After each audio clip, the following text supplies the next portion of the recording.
Right now, somewhere in the world, about 40 million people make a living selling their bodies. It's called prostitution. 40 million is more than the population of Canada or Australia. An entire country. Only without a flag, without passports, and without voting rights. This business brings in almost $180 billion annually. More than the turnover of many large corporations. But it's not the people who work it who earn this money. Pimps and middlemen take 50 to 80% of each transaction. The woman gets pennies, while her body is the main commodity. Human trafficking is the third most profitable illegal business on the planet, after weapons and drugs. This industry is growing every year and shows no signs of stopping. According to the UN, every year about 5 million people become victims of forced entrapment. Most of them are women and children who did not choose this. Asia accounts for 62% of the global flow. Europe, more than 20%.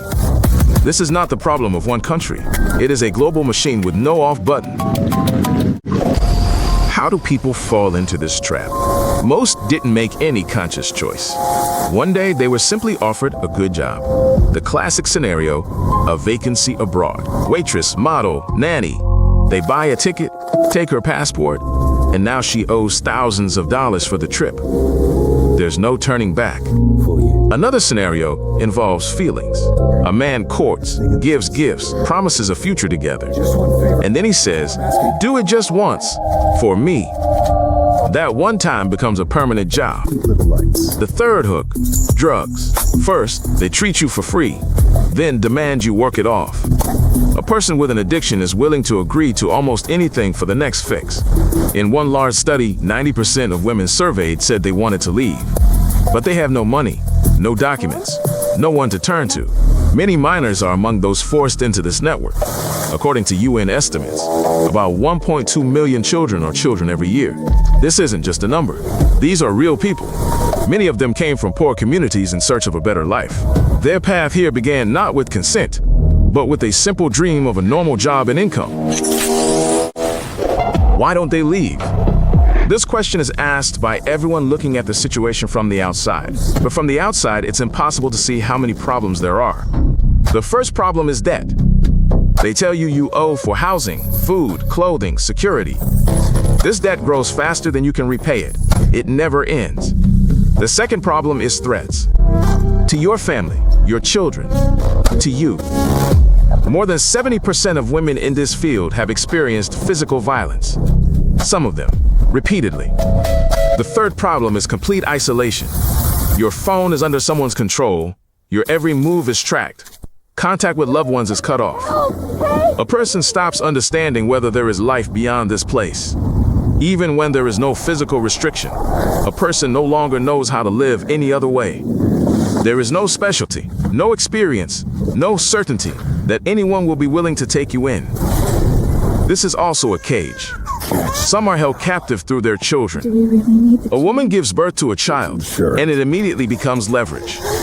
Threatening a child's safety is one of the most brutal ways to control a person. 63% of those involuntarily committed there say they were subjected to violence regularly.